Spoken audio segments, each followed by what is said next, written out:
This is my story. I grew up in a home where it was a regular thing to attend church every week.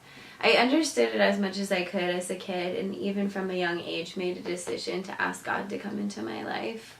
I pretty much did all the good things and right things, and some people may have even called me like the good girl.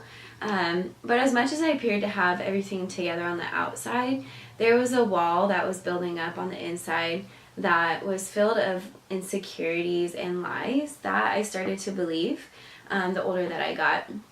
You see, I was finding my identity in all of the wrong places.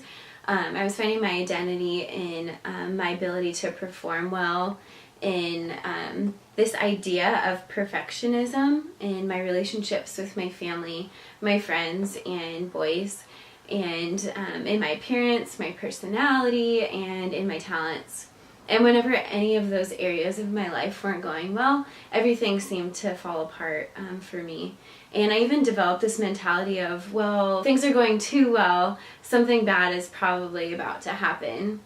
I had this idea that God wasn't really concerned about my happiness, and it actually caused me to work hard to prove myself and also to try to keep everyone around me happy and pleased. When everything in my life completely fell apart, this was my moment to accept the things in my life that I grew up learning about, or to walk away from God angry about what had happened. But God was there, and He was the only one that I could count on. Every moment of my life that I had spent in prayer or reading the Bible up until that point stared at me straight in the face. I still have my moments of questioning, of doubting, and saying, God, why are you allowing this to happen to me? I've done everything you've asked me to do. I don't deserve this.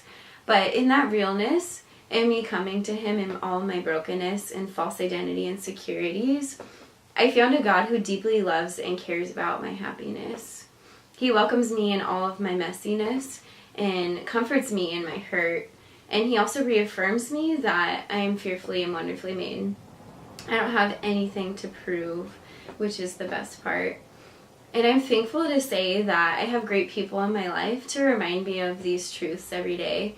As I continue to grow, and as God continues to grow me and knock down that wall of lies that I built up. I'm here today to say that what love has done for me was transform me from relentlessly pursuing to being relentlessly pursued.